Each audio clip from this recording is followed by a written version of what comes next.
네, 안녕하세요. 오늘은 11월 7일 탭스 시험 대비와 관련된 적중 특강 진행하도록 하겠습니다.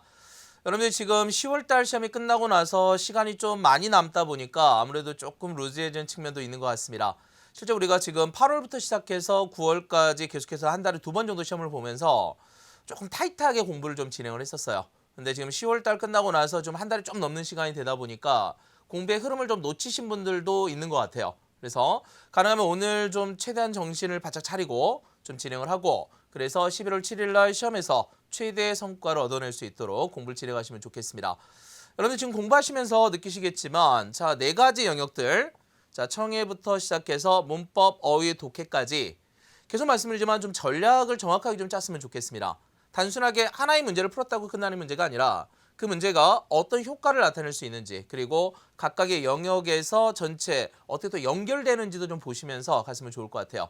실제 여러분들이 지금 보시면 알겠지만 최근 추세가 청에서 나왔던 문제가 문법과 어휘, 그리고 심지어는 이 표현법이 독해에서도 출제가 되고 있습니다. 역시 마찬가지 문법에서 제기됐던 부분들이 최근에 단어가 조금 어려워지고 문장 구조도 살짝 어렵다는 느낌도 좀 받으실 건데, 이것들이 결국에는 청해나 독해에도 그대로 영향을 미칩니다. 어휘도 마찬가지가 되겠고요. 그래서 여러분들이 우리가 총체적으로 좀 학습하는 연습들을 좀 필요한다라고 생각하시면서 오늘 지금 들으시면서도 이 독해 문제에서 끝나는 게 아니라 실제 나중에 문법의 문장에 어떻게 쓰일 수 있는지, 그리고 어휘 시험에서도 어떻게 적용할 수 있는지 확인하시면 좋을 것 같습니다. 자, 그러면 오늘 지금 우리가 독해를 좀 볼 텐데요. 우리가 독해 세 번째 강의가 되겠습니다. 자, 첫 번째 뭐였냐면 우리가 일관성 문제를 먼저 출발했습니다. 좀 가장 난이도가 좀 낮은 문제들 위주로 좀 먼저 갈 거고요. 그래서 일관성을 끝냈고, 다음 두 번째가 접속 부사 문제. 자, 오늘은 세 번째입니다. 그래서 주제 찾기 문제 시작하도록 하겠습니다. 자, 먼저 전체적으로 이제 보게 되면 우리가 이런 주제 찾기 유형의 문제는 총 6개 문항이 출제되는 건 잘 알고 계시죠? 17번에서 22번까지입니다. 어떤 분들은 공부를 꽤 많이 했는데도 갑자기 순간적으로 잊어먹는 경향도 있는 것 같습니다. 그러니까 정확하게 우리가 몇 번에 뭐가 나온다, 이건 다 알고 있어야죠. 사실은 시험을 보는 데 있어서. 그래서 다시 한번 여러분들이 혹시나 오늘 처음으로 탭스에 대해서 접근하신다라고 생각하시는 분들은 이런 문제가 있구나 라는 것뿐만 아니라 실제 기출을 좀 우리가 좀 구매를 하셔가지고요. 전체적으로 1번부터 40번이 어떻게 나오는지 구조를 알고 출발하는 게 가장 좋겠습니다. 그러면 다시 말씀드리면 오늘 해야 될 게 지금 17번에서 22번까지 총 6개 문항을 우리가 보게 되겠습니다. 오늘 실제 풀이는 한 5개만 할 거예요. 근데 기본적으로 이렇게 이제 출제된다. 룰을 좀 알고 있어야 되겠습니다. 다음 두 번째. 사실 이게 시간 관리가 문제긴 한데요. 이걸 좀 맞추시는 분들도 있고 아직은 좀 부족하다. 내 실력이 이런 분도 있습니다. 근데 우리가 실제 6문항을 푸는 데 있어서 한 문항당 1분이라고 책정을 해버리면 6분, 7분 가거든요. 근데 앞으로 공부하실 때는 반드시 4분에서 5분 딱 이거 맞췄으면 좋겠어요. 이 시간을 어떻게 맞추느냐가 제일 중요하거든요. 그래서 가능하면 여러분들이 4분에서 5분을 좀 맞춘다 생각하면서 문제를 풀어나가야 되겠습니다. 그만큼 우리가 난이도를 비중을 높게 책정하지는 않고 있다라고 생각하시면 좋겠습니다. 단 조심해야 될 게, 특히 최근에 이제 시험을 안 보셨다, 오랜만에 이제 시험을 봐야 된다 이렇게 생각하시는 분들은 최근에 메인 아이디어 문제에서 꼭 함정을 한두 문제 꼭 심어놨거든요. 그래서 좀 조심해서 접근해야 되겠고, 오늘 들으시면서 잘 들었으면 좋겠습니다. 그러면 실제 문제는 뭘 물어본다 이거죠. 글의 주제, 우리가 많이 알고 계시는 내용이 되겠습니다. 다음에 글의 목적, 그리고 글의 의도를 어떻게 찾을 거냐. 궁극적으로는 이 글을 쓴 목적이 뭡니까? 화자의 의도를 찾는 거죠. 사실 엄밀하게 따져서 여러분들이 지금 탭스 문제 대부분이 그렇지 않나요? 많은 경우에 화자의 의도를 명확하게 찾을 수 있다면 정답도 찾을 수 있는 이런 문제가 출제가 되고 있습니다. 무작정 번역만 열심히 한다고 되는 거 아니고요. 역시 내가 단어를 많이 알고 있으니까 문제를 잘 풀 수 있을 거야 라는 오해를 빨리 깨야 되겠습니다. 가장 중요한 건 뭐다? 이 글에 왜 쓰였는지를 정확하게 잡아내는 과정이 되겠습니다. 그래서 화자의 의도가 무엇인가, 이 부분이 제일 큰 포인트예요. 자, 제일 중요한 포인트 정확하게 알고 접근해야 되겠습니다. 그래서 가능하면 여러분들이 뭘 해야 되냐면 기본적으로 이제 문제풀이 방식이 뭐냐, 이거부터 빨리 파악하고 여기에 대해서 접근하는 방식이 명확하게 상이 그려지는 게 좋겠습니다. 하나의 프레임을 완성해 놓는 게 제일 중요해요. 문제를 그냥 푸는 게 아니라. 그러면 이걸 좀 정확하게 좀 더 보면서 접근하도록 하겠습니다. 기본적인 문제풀이 방식은 이렇게 접근합니다. 조금 이따 우리가 연습을 좀 해볼 거거든요. 뭐냐면 A, B, C, D에서, 특히 여기서 말하는 A, B, C, D의 선택지 부분에서의 키워드를 이야기합니다. 이거는요. 그래서 A, B, C, D에서 여러분들이 키워드를 좀 찾아보자. 이 키워드는 보통은요, 선택지에서 한 2번에서 3번 정도 반복되는 단어입니다. 모든 단어를 차지하는 게 아니라, 더구나 또 역시 오해하지 말아야 될 게 A, B, C, D 번역하라는 게 아니고 두 번에서 세 번 정도 반복되는 단어가 있다면 그 단어 찾아 들어가는 거예요, 결국에. 그래서 이때 이 키워드의 조합을 통해서 결국에 대의 파악을 어느 정도 할 수가 있습니다. 뭐냐면 왜 이걸 말하려고 할까? 이 지문에서 말할 내용이 뭐지? 라는 것들을 선택지에서 뽑아낼 수가 있습니다. 다른 모든 지문과 비교해 봤을 때 메인 아이디어가 그래요. 다른 내용들은 그렇지 않습니다. 그래서 다시 말씀드리면 1번부터 40번까지 전체 문제를 볼 때 있어서 A, B, C, D가 가장 먼저 필요한 내용이 어디냐면 17번에서 22번이다 라고 생각하시면 되겠습니다. 그래서 보통 이제 어떻게 풀어가느냐, 이렇게 키워드를 먼저 인지를 하시는 거고요. 다음에 이 키워드가 나와. 그럼 어떻게 한다? 바로 전체 앞부분에서 이 키워드가 어떻게 제시되어 있는가, 그 이유가 뭐냐, 이걸 찾는 겁니다. 결국에 키워드가 나온 이유가 제일 중요하다. 키워드를 그냥 찾는 게 아니라. 그래서 이 부분이 연결되어 있어야 되겠습니다. 그래서 다시 말씀드립니다. 왜 키워드를 제시했을까요? 그 이유를 찾는 과정이 결국에 정답을 찾아가는 과정이 되겠습니다. 근데 역시 다 공부를 해봤는데요. 가끔씩 이런 분들이 있습니다. 분명히 정답이 이건 것 같긴 한데 또 혼동되는 선택지가 하나 더 있습니다. 이렇게도 말을 해요. 사실 우리가 탭스 지문을 보다 보면 제일 어려운 게 이거죠. 분명히 정답은 이것처럼 보이긴 하는데 우리를 함정에 몰아넣는 문제가 하나 더 있다, 선택지가.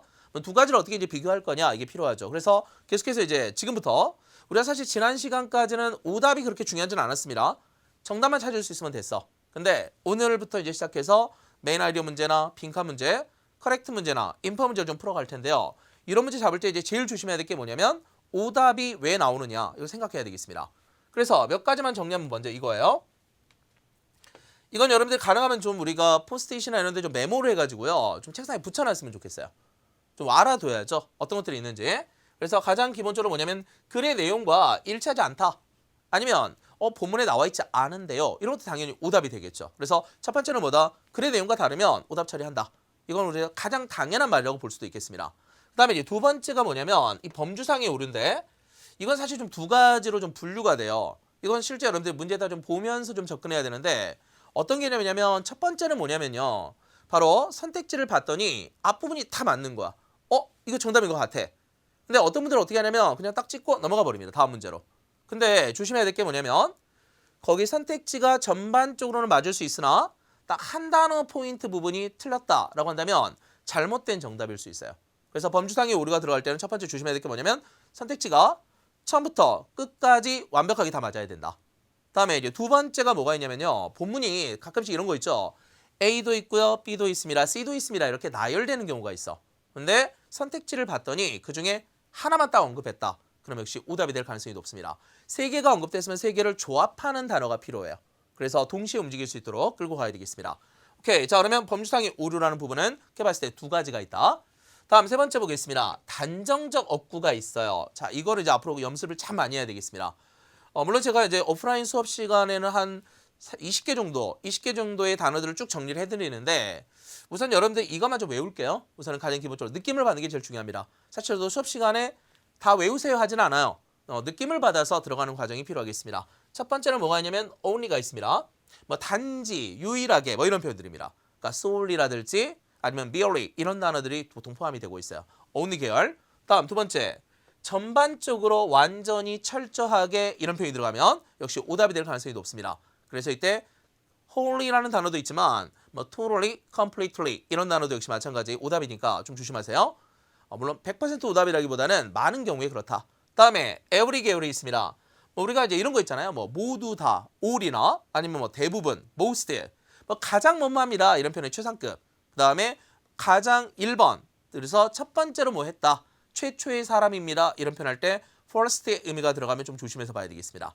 다음에요, 마지막으로 mainly라든지 아니면 largely 개념, primarily 이런 식의 표현이 되면서 주로 그렇습니다. 역시 마찬가지 이것도 포함이 되고 있습니다.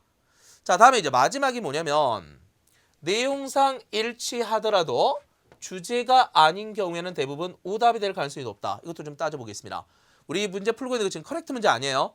커렉트 문제가 아니라 메인 아이디어 문제이기 때문에 내용상 일치한다 할지라도 빨리 넘어가는 이런 과정이 필요하겠습니다. 오케이, 그러면 여기까지 좀 잡고 실제 문제풀이 바로 시작하겠습니다. 가능하면 여러분들 좀 미리 문제를 좀 풀고 나서 강의를 들었으면 좋겠어요. 그냥 풀지 마시고. 오케이, 자 그러면 1번 문제부터 바로 시작하겠습니다. 이렇게 문제가 1번 딱 출제가 됐는데요. 원래는 이제 17번에서 22번까지 나오겠죠. 그래서 이때 이렇게 문제를 쫙 읽어간다 치는데, 다시 말씀드릴게요. 가장 먼저 해야 될 게 뭐다? 선택지 부분 한번 보자. 그래서 A, B, C, D에서 키워드가 뭐가 있는지 한번 볼게요. 뭐가 있습니까? 첫 번째, 이 survey라는 단어가 눈에 보이십니까? survey라는 부분. 다음에 두 번째 뭐가 보이냐면 이 customers라는 표현이 쭉 전개가 되고 있어요. 지금 고객들이라는 말이 나와 있다. 그러면 여기서 봐야 될 게 고객들에 대한 설문조사가 아닐까요? 라는 부분입니다. 그러니까 메인 아이디어 문제를 풀 때 그냥 푸는 게 아니라 이런 단어들이 연결돼 있어야 된다는 거죠. 그러면 다시 한번 보겠습니다. 여기서 나와 있는 자 노란색 부분으로 되어 있는 부분들 customers라는 단어와 다음에 survey라는 단어가 연결돼 있더라. 이게 좀 연결되면서 이걸 왜 말할까? 이걸 찾아봐야 되겠습니다. 그러면 이때 본문의 내용에서 좀 빠르게 진행을 한번 해봅시다. 첫 번째 문제입니다. 자, 우리는요 이렇게 회사 이름이 나오게 되면 다 지워버립니다. 그러면 우리는 지금까지 끊임없이 노력하고 있습니다. seek to 부정사 형태는 뭐뭐하기 위해서 노력하다. 뭐하냐면 우리 고객들의 서비스를 향상시키려고 노력하고 있습니다. 우리가 보통 전형적으로 이제 고객들에게 편지 보낼 때 이런 말 많이 쓰겠죠. 엄밀하게 따지면 이거 필요가 없다.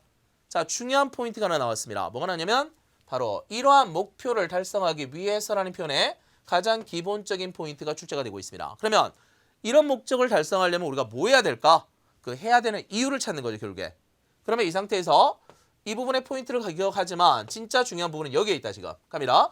우리는 conducted 했습니다. a survey를요. 그러니까 우리가 지금까지 이렇게 조사를 수행해 왔습니다. 자, 뭐에 대해서요? customer service와 관련된 satisfaction에 대해서 every year, 매년 지금까지 우리가 이렇게 서비스 만족도 조사를 하고 있습니다. 까지 왔어요. 그러면 여기서 제일 중요한 단어가 뭐냐면 이와 같이 이 survey라는 단어가 제일 중요한 단어로 나오고 있습니다. 물론 고객 만족도와 관련된 satisfaction의 의미가 나오긴 했지만 정말 중요한 건 survey라는 거죠, 결국에. 해왔는데 자, 그러면 이제 그 다음 게 이제 중요하겠죠. 뭐냐면 만약 당신이 take part in, 참여해 주신다면 어디에? 올해 서베이에 참석을 해주신다면 참여를 해주신다면 정말로 감사를 드리겠습니다. 컨트리뷰션에 대해서 당신의 기여에 대해서 가장 감사를 드리겠습니다. 그럼 역시 이 컨트리뷰션이라는 단어도 사실은 뭐와 관련돼 있다? 서베이와 관련돼 있다. 자, 연결 다 됐습니까? 그러면 이때 어떻게 된다? 마지막 부분은 사실은 의미가 없는 문장이 돼버립니다. 이렇게 해서 시간 관리도 좀 하셔야 돼요. 그럼 다시 우리가 지금 본문을 쭉 읽긴 읽었는데요. 뭐가 머릿속에 남는지 봅시다. 뭐가 있었습니까? 첫 번째 바로 이 서베이가 있었다. 그리고 이 서베이는 왜 하는 거다? 바로 고객들의 만족도를 위한 서베이 조사가 되겠습니다. 그리고 나서 이제 뭐 해달라는 거예요? 지금 사실은 그쵸? 올해 서베이를 좀 해주세요, 여러분. 그리고 여기에 컨트리뷰션을 해주신다면 감사를 드리겠습니다. 여기까지 해서 키워드가 정리가 됩니다. 사실 그래서 여러분들에게 좀 부탁드리고 싶은 게 뭐냐면 시험장 가실 때 그냥 가지 마시고요. 형광펜 이런 걸 좀 가지고 가세요. 여러분들이 가장 좋아하는 색깔 아니면 또 구분되는 펜 이런 것도 좀 갖고 가서 이런 것도 좀 했으면 좋겠습니다. 그래서 이런 키워드를 조합해서 정답을 찾는 거. 그럼 다시 갑니다. 이 편지 쓴 목적이 뭘까? 여기서 이제 들어가 있죠. 그러면 이 편지 쓴 목적을 찾아야 되는데 여기서 지금 뭐가 들어가야 된다? 커스터머와 서베이가 연결되어 있는 단어들. 불행하기 지금 거의 다 들어가 있죠. 그러면 이때 요청하는 거 A부터 보겠습니다. ask 하는 거죠. 지금 고객들에게 complete a survey 해주세요라고 요청하는 겁니다. 그래서 정답은 A가 될 수 있겠죠. 두 번째는 조심해야 될 게 뭐냐면 미리 지금 감사하고 있는 거 아니에요. 그 다음에 doing a survey에 대해서 지금 감사하는 게 아니라 이건 뭡니까? 서베이가 끝나고 나서 보내는 편지가 되겠죠. 다음에 세 번째 보겠습니다. 인베스터들에게 공지하는 겁니다. 여러분 인베스터가 아니고요. 커스터머들이 나와야 되겠습니다. 다음에 네 번째를 보겠습니다. 바로 고객들의 개인정보하고 상관이 없더라. 업데이트도 아무 상관이 없고요. 이렇게 해서 A가 정답이 되겠습니다. 그러면 문제 풀 때는 뭘 풀어야 된다? 기본적으로 다시요. 이렇게 키워드가 조합되는 상태에서 다음 다시 정답과 오답의 기준을 정확하게 좀 구분해서 A, B, C가 다 연결될 수 있도록 했으면 좋겠습니다. 많은 분들이 어떻게 하냐면 딱 정답 찾아놓고요. 나머지 오답들에 대한 점검을 거의 안 하고 있습니다. 근데 최근의 탭스 추세가 오답들을 함정을 많이 만들고 있기 때문에 이 부분을 좀 신경 써서 문제를 푸는 게 좋겠습니다. 오케이, 자 1번 문제 해결되셨죠? 우리가 좀 비교적 쉽게 접근했습니다. 다음에 2번 문제 한번 가볼게요. 2번 문제도 이렇게 되어 있고요. 근데 이걸 먼저 보는 게 아니라 그랬죠? 자, 뭘 먼저 본다? 이쪽을요. 자, 보면요. Precious Plants에 대한 책입니다. 이 책이 무엇에 관한 것입니까? 자, 책에 대한 내용 나오고 있고요. 다음에 이때 ABCD 한번 봐보세요, 여러분들. 역시 키워드가 뭔가 보이는지 한번 볼게요. ABCD 전체적으로 봤을 때 Plants라는 단어가 보입니다. 식물이라는 단어들이 전체적으로 보이고 있다. 근데 wild plants까지 연결하시면 되겠네요. 결국에 야생에 있는 식물들이다. 다음에 A, B, C, D에 또 키워드가 있습니까? 자, 보이세요? 어디? nature라는 표현. 결국에는 어차피 우리가 자연 속에서 발견되는 wild plants에 대한 내용이에요. 자, 독해지문을 읽을 때 이런 질문들이 꽤 많이 나올 수가 있는데 기본적으로 단어들이 어떻게 조합되는지 확인하시면 되겠습니다. 그럼 다시 가볼게요. 책에 대한 메인 아이디어입니다. 다음에 이때 키워드 뭐가 있었다? plants가 되겠고 wild plants에 대한 이야기, 그리고 자연에서의 wild plants에 대한 내용을 이야기하고 있습니다. 그러면 이 문제를 좀 확인하면서 본문에서 확인해 보도록 하겠습니다. 자, 먼저요. 여기서부터 여기까지. 자, 책 이름이 중요한 건 아니에요. 눈으로만 보고 접근합니다. 그러면 이런 Precious Plants라는 이 책에서 브렌트라고 하는 작가가 강조하는 게 있습니다. 뭐냐면 중요성을 강조하고 있습니다. Value, 가치에 대해서 강조를 하고 있어요. 뭐에 대해서? 바로 이제 식물들이 되겠고요. 이 식물들을 어디서 발견된다? wilderness에서, 야생에서 발견되는 식물들이 되겠습니다. 그럼 다시 이미 우리가 본문에서 봤던, 즉 선택지에서 봤던 내용이 그대로 나오죠. A, B, C, D가 아무런 가치가 없는 게 아니라 A, B, C, D에 나와 있는 키워드들을 조합을 잘하면 문제를 풀 수 있다는 거죠. 그러면 이 문제 다시 가보겠습니다. 이렇게 자연 상태에서, 야생 상태에서 발견되는 이 식물들이 중요합니다. value, 가치를 가지고 있습니다. 이렇게 말할 수 있어요. 그럼 이걸로 이제 끝나는 거냐? 단순하게 중요성이고 가치가 있는데 그러면 이게 궁금해야 돼요, 여러분.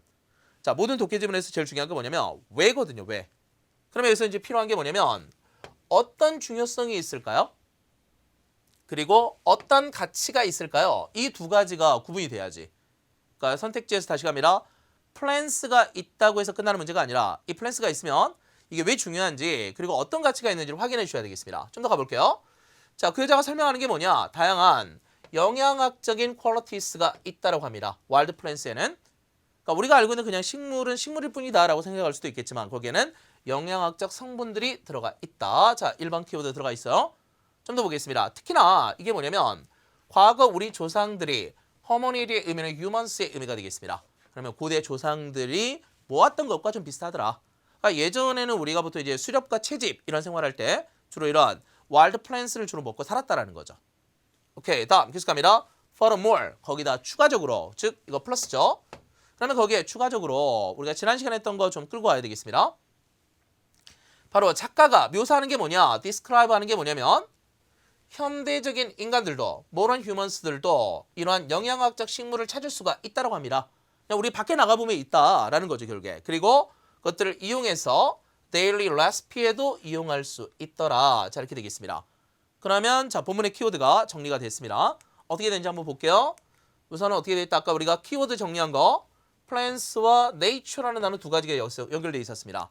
근데 여기서 보시게 되면 중요합니다. value가 있습니다. 식물들이요. 다음에 이것들이 어떤 특성을 가지고 있다? 영양적인 특성을 가지고 있다. 분명히. 그러니까 nutritional이라는 단어가 나왔다라는 건 그냥 식물을 그냥 무조건 가져오라는 게 아니죠. 이걸 가져옴으로 인해서, 이걸 채집함으로 인해서 영양학적 성분을 가져올 수 있다. 이게 1번. 다음에 역시 반복되고 있습니다. nutritional plants를 찾을 수 있고요. 그리고 이거를 recipe에서도 이용할 수 있다라고 말할 수 있겠습니다. 즉 여기서 말하는 와일드 플랜스를 가져오는 이유가요, 건강적인 측면이 있다, 영양학적 성분이 있다, 그리고 우리가 먹을 수 있다는 것까지 가야죠. recipe라는 말이 들어가 있으니까. 그러면 이 내용을 가지고 선택지에서 그대로 한번 찾아보겠습니다. 자, 먼저 A는요, 이거 있죠. 고대 노마드들의, 즉 노마스의 의미가 뭐였습니까? 유목민이죠. 그러면 고대 유목민들이 방법이 있었다. 근데 ancient nomads의 의미는 들어갈 이유가 없다. 노마드에 대한 얘기가 아니니까. 다음 두 번째 보겠습니다. writer의 경험이 되겠습니다. 작가의 경험이 녹아 들어가 있나요, 지금? 작가가요, 경험이 있다면 이 사람의 childhood 시기에, 어린 시절에 내가 뭐 했었다, 아니면 내가 요즘에 이거 합니다 라는 의미가 들어가야 experience가 가능하죠. 그러니까 이런 단어들은 바로바로 지워지는 겁니다. 지금 하나의 단어가 명확하게 아니다라고 한다면 뒤에 게 굳이 갈 이유는 없다라는 거죠.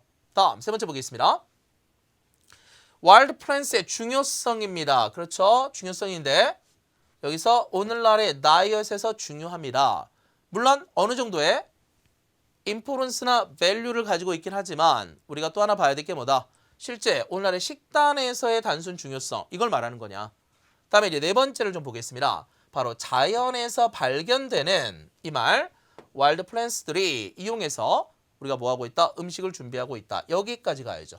그러니까 우리가 recipe라는 말이 들어가면서 어떻게 먹을 거냐라는 부분이 되겠습니다. 왜냐면요. 일반적으로 우리가 이 diet이라는 단어가 나와 있긴 하지만 살짝 애매한 부분이 뭐냐면 단순한 importance의 의미만 있는 게 아니라 value의 개념도 포함되어 있고 그다음에 전체적으로 이것들이 발견되는 것들을 어떻게 준비해서 영양적 성분을 취할 것이냐 여기까지 다 포함이 돼야 되겠습니다. 그래서 이때 중요한 거 이 단어까지 포함이 돼야 되겠고요. 그다음에 food의 개념까지 연결되면서 그래서 정답은 데이빗의 의미가 좀 더 강하겠습니다.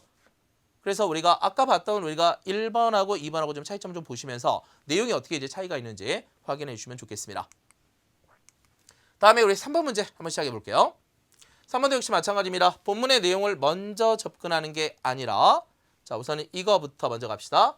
자 작가가 말하고 싶은 게 뭡니까? 글로벌 워밍에 대해서 우리부터 이제 지구 온난화에 대한 내용들은 꽤 많이 이야기 나오는 질문 중에 하나가 되겠습니다. 그러면요 ABCD 좀 기네요. 길다고 해서 당황하지 마시고요. ABCD가 있을 때 좀 길어지더라도 단어는 어차피 명확하게 나오잖아요. ABCD에서. 그러면 이 단어 한번 찾아보겠습니다. 뭐가 있는지. 자, 전체적으로 봤을 때는 애니멀스에 대한 이야기를 하고 있습니다. 동물에 대한 이야기. 우리가 알고 있는 글로벌 워밍은 실제로 기후변화라든지 뭐 식물에 대한 이야기는 굉장히 많이 했었습니다. 근데 갑자기 동물 이야기를 하고 있어요. 여기서 지금 보면. 그 다음에 또 역시 우리가 좀 볼 수 있는 단어 뭐가 있을까요? 바로 extinction이라든지 이런 단어들. 이것도 이제 같이 한번 좀 보시면 되겠습니다. 그래서 다시 한번 보시면 여기에서 글로벌 워밍에 대한 이야기, 그다음에 애니멀스에 대한 이야기 정도까지로 이제 끝나 있어요. 자, 그러면 여기서 이제 한번 볼까요? 자, 동물에 대한 이야기. 자, 여기서 이제 접근이 돼야 되겠습니다. 나머지는 이제 본문에서 읽으면서 찾아내야 되겠죠. 그러면 본문 한번 봅시다. while로 시작하고 있네요. 뭐뭐인 반면에 다시요. while의 의미가 이중적 의미가 있잖아요. 하나는 뭐뭐인 반면에, 하나는 뭐뭐하는 동안에. 그래서 사실은 조금 혼동이 돼요. 이거 어떻게 접근해야 될지. 그래서 앞으로 이렇게 할게요. 문법에서 주로 쓰일 때는 동안에라는 말이 꽤 많아요. 그러나 청해나 독해 부분에서는 우리가 뭐뭐인 반면에라는 의미가 훨씬 더 번역이 많으니까 거기서 접근을 좀 할게요. 그러면요. 이게 글로벌 워밍이라는 게 사실은 클라이밋에다가 영향을 미치고 있죠. 근데 사실 이게 별로 중요한 건 아닙니다. 왜냐면 while 뒤쪽이 진짜 주제. 다시요. while이나 though나 although라는 표현이 나오게 되면 어떻게 된다? 진짜 주제는 이쪽에 있더라. 사실은요, 여러분들. 자, 정확하게 구별하고 했으면 좋겠습니다. 그러면 여기 나와 있는 전 세계 클라이밋에 영향을 미치는 건 맞지만 실제로는 이게 인플루언스를 미치고 있습니다. 영향을 미치고 있습니다. 어디에? 예상하지 못했던 측면이 되겠습니다. 그래서 진짜 주제 이것 떴네요. Extinction of Species라는 말이 나왔습니다. 종의 멸종이에요. 그러면 이제 종의 멸종은 종의 멸종인데 아까 봤던 거 뭐가 있었다? Animals라는 표현이 왜 나왔을지가 이제 설명이 되는 겁니다. 그렇게 동물의 종을 이야기하는 거야 사실은. 그러면 이 부분을 연결해서 먼저 접근을 해야 돼야 되겠습니다. 다음에 좀 더 가볼게요. 그러면 많은 종의 이 애니멀스들이 자 동물 떴습니다. 바로 실제로 are trying to adapt to 즉 적응하려고 노력하고 있습니다. 뭐에? 새로운 환경에. 하지만 자 여기서 주제가 다시 한번 반복되죠. 그러나 그들의 hybrid offspring이라는 표현이 나왔습니다. 우리부터 하이브리드 하게 되면 뭡니까? 접합 있죠. 네, 그러면 이런 접합된 offspring 후손들이 실제 이 과정에서 태어나게 되는데 보고가 되고 있습니다. 뭐 하다고 보고되냐면 보니까 genetic variation, 즉 유전자 변형을 일으킨대요. 그러면서 나중에 때때로는 steril이 되기도 한다는 겁니다. 다시 갑니다. 유전자 변형되는 건 좋은데 변형이 되면서 뭐가 되고 있다? 이 단어 알고 계시죠, 여러분들? steril의 의미, 보통 이제 불임이라는 단어입니다. 그러니까 불임이 되고 있대요. 그래서 알려지지 않은 이유 때문에 다시 갑니다. 그래서 이것 때문에 나중에 뭐가 돼버린다? 멸종 위기에 처한 스피시스가 됐다라는 말이 되겠습니다. 그러면 전반적인 내용에서 다시 정리 좀 할게요. 키워드 정리입니다. 첫 번째는 바로 예상하지 못했던 면에 영향을 미친다. 그러면 그 예상하지 못했던 영역이 뭐냐? 바로 종의 멸종입니다. 우리가 알고 있는 글로벌 워밍이라는 게 그러니까 우리가 평상시에 알고 있던 지식과는 약간 좀 뭔가 달라진 느낌 보이시죠? 그러니까 탭스 문제의 특징이 뭐다? 이런 식으로 확 틀어버리는 겁니다. 그래서 완전한 사실의 왜곡은 아니지만 우리가 인식론적으로 알고 있던 부분을 약간 변형시키는 과정, 이게 탭스 지문의 특징이라고 보시면 되겠습니다. 그러면 이렇게 종의 멸종이 되겠고요. 그 과정이 왜 나타나느냐 봤더니 하나는 유전자 변형이 일어나기 때문입니다. 유전자 변형. 그리고 또 한 가지는 뭐가 연결된다? 바로 이제 불임이 되더라. 그 과정에서 멸종 위기에 처한 종이 된다라는 거죠. 그러면 여기서 이제 지문의 주제가 떴습니다. 글로벌 워밍은 동물들의 유전자적인 변형을 이끌어낸다. 그 과정에서 스터릴, 불임이 되고요. 그 과정에서 익스팅션까지도 넘어간다는 겁니다. 이거 세 가지가 조합이 되면 좀 더 쉽게 문제를 풀 수 있겠습니다. 그럼 먼저 A부터 한번 볼게요. 이것은 유발했습니다. 동물들의 genetic changes를. 그쵸? 본문에 아까 뭐가 있었다? genetic variation 이거 있었습니다. 이것이 genetic changes가 됐고요. 이것이 바로 그 종들의 extinction, 멸종을 유발하고 있습니다. 촉진시키고 있습니다. 그러면 A가 정답이 될 가능성이 높아지죠. 그럼 나머지 이때 B냐 C냐 D냐라는 부분을 우리가 좀 결정을 한번 해봐야 되겠습니다. 사실 독해할 때 이게 참 관건이죠. A가 정답이라면 B, C, D를 버릴 건지 가지고 갈 건지 이렇게 결정을 하셔야 되겠습니다. 저는 개인적으로는 좀 보라고 좀 권장하고 있어요. 특히 정말 고득점자들이 아닌 이상은 대부분 고득점자들은 어느 정도 느낌이 있기 때문에 이걸로 끝내도 되겠다라는 느낌을 가질 수가 있습니다. 근데 대부분의 경우는 그렇지 않죠, 우리. 그래서 가능하면 전체적으로 읽으면서 정답률을 높이는 방향을 좀 찾아보도록 합시다. 그러면 두 번째로 보겠습니다. It is leading to. 이것은 유발하고 있습니다. interbreeding을 유발하는데요. 자, 본문에서 아까 다시요. hybrid offspring이라는 말이 나왔기 때문에 이것 때문에 이제 혼동이 됐던 겁니다. 자, 근데 이때 다양한 종 사이에 interbreeding을 유발하고 있습니다. 동물들의. 잘 보세요, 여러분들. 이것 때문에 이러한 hybrid offspring 때문에 유전자 변화가 일어나야 되고요. 그리고 이 과정에서 멸종이 일어나야 됩니다. 근데 여기에서 지금 선택지가 어떻게 되냐면 interbreeding만 딱 언급을 했어요. 우리가 스터릴의 개념과 익스팅션의 개념이 전혀 안 나와 있다는 거죠. 그럼 이거는 정답이 될 수 없다. 구별하셔야 되겠습니다. C를 보겠습니다. It is causing. 이거 유발하고 있는데 수많은 동물들이요. moving to. 바로 이동하게끔 유발하고 있다. 바로 최적의 optimal environment로요. 최적의 환경으로 이동하도록 유발하고 있다. 뭐 동물들의 이동 이걸 대한 설명하고 있죠. 그렇지만 본문에 나와 있지는 않습니다. 다음에 네 번째 D를 봅니다. It is compromising. 이게 compromise의 의미가요. 두 가지 뜻이 있지. 타협하다 뜻도 있고요. 또 한 가지는 뭐다? 해치다, 손상시키다 의미도 있습니다. 그러면 이거는 자연적인 환경들을 손상시키고 있습니다. 이건 그냥 환경오염이라든지 환경적인 문제로 굳어져 있습니다. 그러니까 우리가 흔히 말하는 동물들의 멸종과는 아무 상관이 없는 거지. 그래서 다 제거가 돼야 되겠습니다. 그래서 정답은 A 이렇게 해서 확인하시면 되겠습니다. 다시요. 우리가 본문에 나와 있는 키워드가 다음에 선택지의 키워드와 얼마만큼 조합을 잘 이루고 있는지 확인을 해서 정답이 나와주면 되겠습니다. 결국에는 이쪽 부분하고요. genetic changes라는 부분하고 다음에 extinction 여기까지 해서 총 3개의 단어가 묶였을 때 진짜 정답이 완성이 되더라. 그럼 다시요. 첫 번째는 이 글로벌 워밍이 있기 때문에 이거 하나 끌고 가는 거고요. 다음에 동물들의 genetic changes 두 번째, 다음에 extinction 세 번째. 보통 이렇게 세 가지 요소가 묶였을 때 보통은 정답이 많이 되고 있습니다. 그래서 여기까지 구별하시면 되겠습니다. 다음 네 번째 문제 바로 시작할게요. 네 번째 문제 역시 메인 아이디어 문제인데요. 어나운스먼트에서 먼저 A, B, C, D 키워드를 좀 잡겠습니다. 먼저 회사 이름이 나왔는데 사실 회사 이름은 그냥 A로 갈게요, 여러분들. A라는 회사는 이렇게 해서 하시면 되겠습니다. 굳이 회사 이름을 우리가 다 기억할 필요는 없으니까. 그러면 A라는 회사는요. 다음 두 번째 A, B, C, D에서 또 키워드를 좀 잡아보겠습니다. 뭐가 있는지. 보면은 정확하게 딱 맞는 단어는 아니야. 그래서 이때 여러분들 이것까지 한번 가볼게요. 이거를 하나로 보셔도 되고요. 아니면 그냥 독립적으로 키워드 없습니다 하셔도 돼요.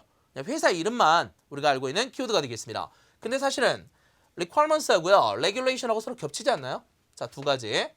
그러니까 이런 것도 한번 따져보면 되겠습니다. 그래서 요구 조건 아니면 규정이라는 부분으로 보시면 되겠습니다. 그래서 이제 키워드가 이렇게 돼요.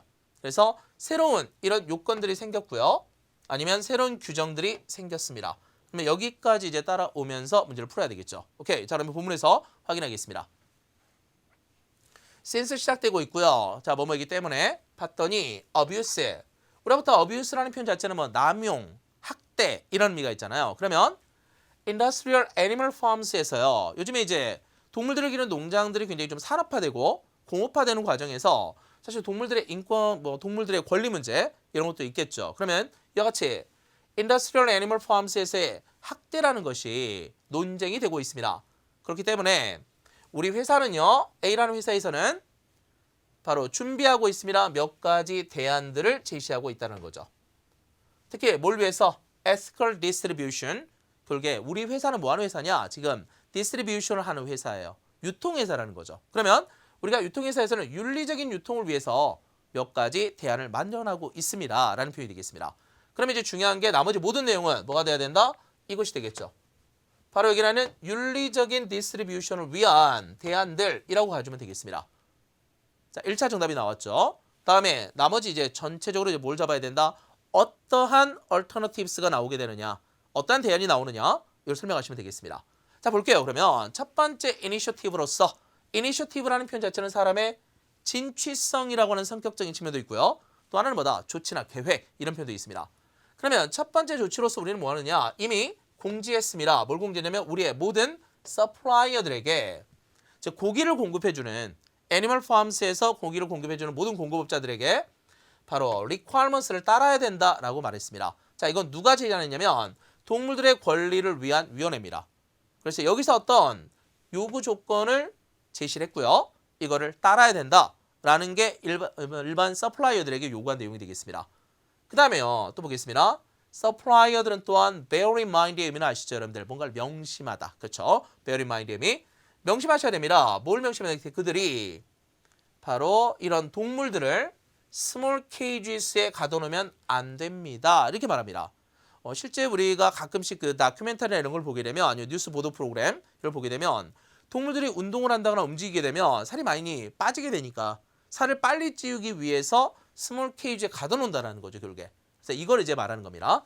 자, 이렇게 그러면 가둬놨으면 안 됩니다. 특히 뭐 하기 위해서? 맥시마이즈 하기 위해서 그들의 프로핏을 극대화하려고요. 가둬놓는데 이러면 안 된다. 또한 must not 또한 하시면 안 됩니다. 봤더니 어떠한 행동도 하시면 안 되겠습니다. 바로 abuse 하는 것을. 그래서 이 내용에서 말하고자 하는 게 물론 우리가 뭐 고기를 먹어야 되고 뭐 동물들을 기르고 있고 이렇긴 하지만 사실은 엄밀하게 따졌을 때 abuse까지 하면 안 되지 않냐라는 게 이 글의 지문의 특징이 되겠습니다. 자, 그러면 이 내용에서 우리가 본문의 내용과 한번 연결을 해보면 여기 있었습니다. 동물에 대한 abuse가 있기 때문에 여기에 대해서 몇 가지 대안을 제시하려고 합니다. 그래서 먼저 말하는 게 이러한 requirements를 따르셔야 돼요 라는 게 하나 있습니다. 그 다음에 이 밑에 나와 있는 이 모든 내용들이 어떻게 돼야 된다? 실제로는 이 requirements에 대한 보충 설명이 되겠습니다. 자, 몇 가지 조건들이 뭐냐라는 걸 설명하고 있는 거죠. 그래서 엄밀하게 따졌을 때 보면 여기에서 이 내용들이 전반적으로 requirements에 대한 내용, regulation에 대한 내용이라고 보시면 되겠습니다. 그러면 정답을 좀 쉽게 찾아갈 수 있을 것 같아요. 그러면 A부터 한번 보겠습니다. 새로운 requirements가 이 회사가 change하도록 만들었습니다. 잘 보세요. 지금 변경하도록 만든 건지 source suppliers를요. 그러니까 공급업자들을 바꿨다. 근데 사실 그건 아니죠. 그러니까 notify 했습니다. 까지만 나와 있고 아직 change 했단 말은 없기 때문에 정답이 되면 안 되겠습니다. 구별되셔야 되겠습니다. 다음 두 번째 볼게요. 자, Animal Rights Association은 만들었습니다. 뭘 만들었냐면 동물들의 권리 헌장을 만들었습니다. 물론 만들 수도 있으나 본문에서 말했던 게 이걸 따라주세요 이거지 이걸 만들었습니다가 중요한 건 아닙니다. 그래서 established의 의미가 지금 정답이 되면 안 되겠죠. 다음 세 번째 보겠습니다. 이 회사에서는 strong relationship을 가지고 있습니다. 강력한 관계를요. 누구랑? 동물 권리 단체들과. 근데 본문에서 말했던 게 물론 연계를 맺을 수도 있을 거고요. 그 과정에서 이런 말들 나오긴 했겠지만 본문에 언급되어 있지는 않습니다. 그러면 D밖에 안 남았는데요. 자, 여기서 확인합니다. 자, 우리 회사에서는 요구하고 있습니다. 푸드 서플라이어들에게 바로 새로운 레귤레이션을 따라달라 이런 부분이 되겠습니다. 그러니까 새로운 규칙들, requirements라고 봤던 부분을 regulation으로 구분해 놓고 있을 뿐입니다. 그러니까 패러프레이즈가 어떻게 되어 있는지 확인하셔야 되겠습니다. 우리가 지난 시간에도 계속 말씀드렸지만 요즘에 탭스 독해 지문을 보게 되면 정답의 패턴이 전부 다 뭐냐면 패러프레이즈가 된 형태가 굉장히 많아요. 그러니까 본문에 있는 단어들을 그대로 끌고 오기보다는 예를 들면 이런 거거든요. 본문에 우리가 requirements가 있었는데 아까 이런 requirements라는 단어가 그대로 제시되기보다는 이런 식으로 regulation의 형태로서 대체되는 이런 형태로도 많이 보이니까요. 구분해서 보시면 좋을 것 같습니다. 오케이. 그러면 오늘 흐름 계속 잡고 계시죠? 그러면 마지막 5번 문제 자 보면서 마무리 좀 할 거예요. 다시요. 지금 마지막 문제니까 정신 좀 더 차리면서 어떻게 정답을 잡는지 좀 봤으면 좋겠습니다. 지금 우리가 난이도를 그렇게 높이진 않았고요. 좀 평이한 난이도로 지금 보고 있는데 다시 정답과 오답의 기준 정확하게 인지하시면 좋겠습니다. 그럼 볼게요. 아티클이 주로 뭐에 관한 것입니까? 역시 A, B, C, D 키워드 잡을게요. 네, 키워드. 자, 한눈에 보이십니까? 이상하게 이럴 때 볼 때는 잘 보이죠? 네, 시험장이 잘 안 보이는데 연습을 좀 많이 하셔야 돼요. 그래야 시험장 가서도 키워드가 눈에 확 들어오게 만들 수 있습니다. 네, 그러면 볼게요. 자, 전체적으로 봤더니 케냐에 대한 이야기를 하네요. 그다음에 엘러펀스에 대한 이야기도 하고 있습니다. 그럼 결국에 코끼리의 개체수에 대한 이야기를 하고 있습니다. 그리고 케냐 이야기를 하고 있고요, 지금. 그러면 이걸 왜 이야기했는지 봐야 되겠죠. 그래서 키워드 다시 한번 잡을게요. 케냐에서의 코끼리 문제점을 이야기하고 있더라. 자, 여기까지요. 딴 건 없습니다. 그래서 이제 키워드만 전체적으로 정리가 빨리 되면 좋겠고, 다시 말씀드리면 형광펜 표시를 통해서 우리가 이게 단어가 키워드입니다라는 게 자꾸 눈에 들어와야 돼요. 그러니까 본문을 읽으면서 이게 키워드인가? 아니면 이거 보충되는 단어인가? 이게 혼동하고 있으면 안 된다는 거죠. 가능하면 두 가지가 항상 묶일 수 있도록 끌고 가는 게 좋겠습니다. 그러면 첫 번째 문제부터 한번 볼게요. 봤더니 케냐 정부에서는요. 바로 케냐 떴습니다. 그러면 케냐 정부에서는 지금까지 노력해 왔습니다. 와일드 엘리펀트들을 보호하기 위해서 노력해 왔다라는 겁니다. 뭐로부터요? 포초로부터의 보호를 위해서요. 우리가 알고 있는 포칭의 의미는 뭐였다? 밀렵이죠. 그렇죠? 그러니까 밀렵군들로부터 코끼리들을 보호하기 위해서 노력해 왔습니다. 이렇게 말하고 있어요. 그럼 여기서 이제 끝나면 안 되겠죠? 좀 더 어떻게? 그러니까 어떻게 노력해 왔는가? 이걸 잡아야 되겠습니다. 그 다음 문제 볼게요. 자, 불법적으로 포취드가 되고 있는 엘리펀트의 숫자가 스카이로켓. 그래서 엄청나게 증가했기 때문에 자, 사실 이거 크게 중요한 건 아니고요. 제일 중요한 문제는 여기에 있겠죠. 그러면 정부에서는 어떻게 했냐면 더 공격적인 액션을 취해 왔습니다. 여기까지 되어 있네요. 자, 문제 다시요. take action의 의미가 뭐다? 조치를 취하다, 행동을 취하다 이런 표현이 되겠습니다. 다음에 more aggressive의 의미인데 aggressive의 의미가 공격적인의 뜻도 있고요. 또 적극적인의 의미도 있어요. 그러니까 두 가지가 왔다 갔다 해야 되겠죠. 계속 말씀드립니다. 단어가 좀 더 분명해야 된다. 어떤 뜻으로 쓰이고 있는지가 명확하게 인지가 돼야 되겠습니다. 그러면 더 적극적인 이런 조치를 취해왔다 이렇게 돼 있어요. 그러면 사실은 이 나머지 대부분의 문장이 뭐가 돼야 된다? 바로 액션에 대한 보충 설명이 되겠습니다. 엄밀하게 따지면 9득점이 목표이신 분들은 사실 여기서 끊는 것도 한번 연습을 해봐야 돼요. 다시 갑니다. 코끼리를 밀렵으로부터 보호하기 위해서, 포칭에서 보호하기 위해서 이런 조치, 좀 더 적극적인 이런 조치를 취했다라는 부분이 정답이 되겠습니다. 사실 이렇게도 문제를 푸는 것도 하나의 방법입니다. 그러면 나머지 확인 좀 할게요. 우리가 좀 더 정확도를 높이기 위해서는 나머지가 좀 정리되는 것도 필요합니다. 좀 더 볼게요. beside의 개념은 뭐뭐 외에도 이런 말이죠. 그러니까 계속해서 프로텍터들을 고용을 하고 있는 겁니다. 배치를 하는 겁니다. 그러니까 우리가 이와 같이 야생동물들을 보호할 수 있는 보호자들을 끊임없이 배치를 하고 있습니다. 내추럴 파크스에다가. 그러면서 또 발표한 게 뭐냐면 바로 그들이 엘리펀트들을 캡처해서 트랜스포트 하려고 한다는 겁니다. 이동시키는 거예요. 그러니까 야생 상태 와일더니스에 그대로 두는 게 아니라 코끼리들을 다 잡아서 사실 이거를 다른 곳으로 이동시키겠다라는 거죠. 트랜스포트의 의미가 있으니까. 그러면 봤더니 이 멸종 위기에 처한 이런 동물들이 어떻게 될 거다? 트랜스퍼가 될 겁니다. 다른 공원으로요. 그러면 여기서 뭐 하게 될 거다? 바로 더 많은 세이프티를 확보할 수 있을 겁니다. 이런 내용까지가 연결되면 되겠습니다. 그러면 키워드 한번 정리해 볼게요. 코끼리를 보호하기 위한 조치더라. 그래서 좀 더 적극적인 이런 액션을 취할 겁니다. 나머지는 지금 어떻게 된다? 트랜스포트에서 이러한 세이프티를 보장해 주겠다라는 부분이 되겠습니다. 이건 어디까지나 근데요. 여기에 대한 보충 설명이거든요. 그래서 이미 제가 노란 펜으로 하지 않고 그냥 평범한 글로 나타냈던 이유 중에 하나입니다. 그래서 이미 키워드는 노란색으로 이미 정리되어 있다. 그러면요. 정답도 쉽게 잡을 수 있을까요? A부터 한번 보겠습니다. 새로운 전략을 마련했습니다. 뭐 했냐면 바로 케냐의 엘리펀트의 포퓰레이션을 보호하기 위한 그 전략이 뭡니까? 이동시키는 거죠. 좀 더 안전한 곳으로. 그래서 A가 정답이 될 가능성이 높아진다. 근데요. 두 번째 보겠습니다. 컴프로마이스의 의미가 타협하다 뜻도 있고 손상시키다 뜻도 있습니다.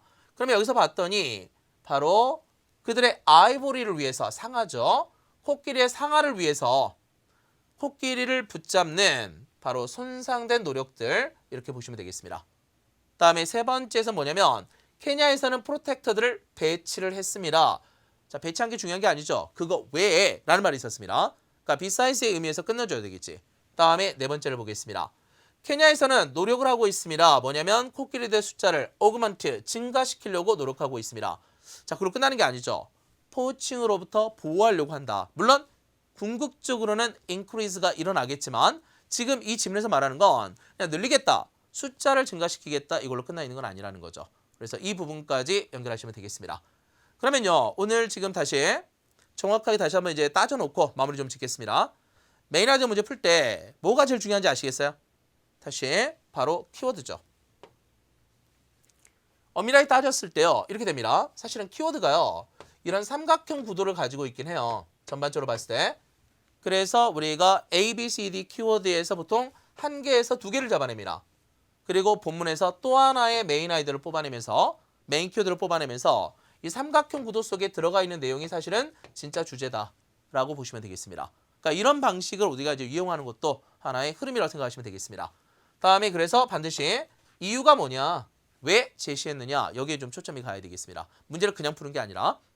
다음에 마지막 오답 유형 정리 좀 다시 한번 할게요, 여러분들. 이 부분 혹시나 지금도 좀 헷갈리는 것 같다.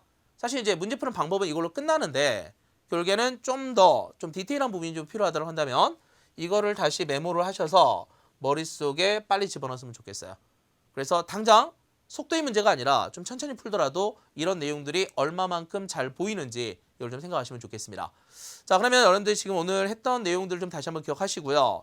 문제를 볼 때 단순하게 시간을 빨리 맞춰서 끝낸다라는 게 중요한 게 아니라 정답률을 1번으로 놓으셔야 되겠습니다. 그러니까 정답이 가장 잘 나온다. 그 다음에 해야 될 게 뭐다? 이렇게 속도라는 부분을 생각하시면 좋겠습니다. 오늘 했던 방식들을 좀 다시 한번 좀 기억을 하시고요. 가능하면 우리 지난 시간 동영상들 좀 보시면서 일관성도 다시 한번 확인, 다음에 접속 부사도 다시 한번 확인, 그리고 메인 아이디어도 다시 한번 확인하시면 좋겠습니다. 전체적인 흐름이 보이는 게 가장 1번이 되겠습니다. 그러면 오늘 여러분들 11월 7일 시험에서 최고의 성과 거둘 수 있도록 기도드리면서 12월 달 대비 특강에서 다시 한번 찾아뵙도록 하겠습니다. 자, 오늘 여기까지 마무리하겠습니다. 수고하셨습니다.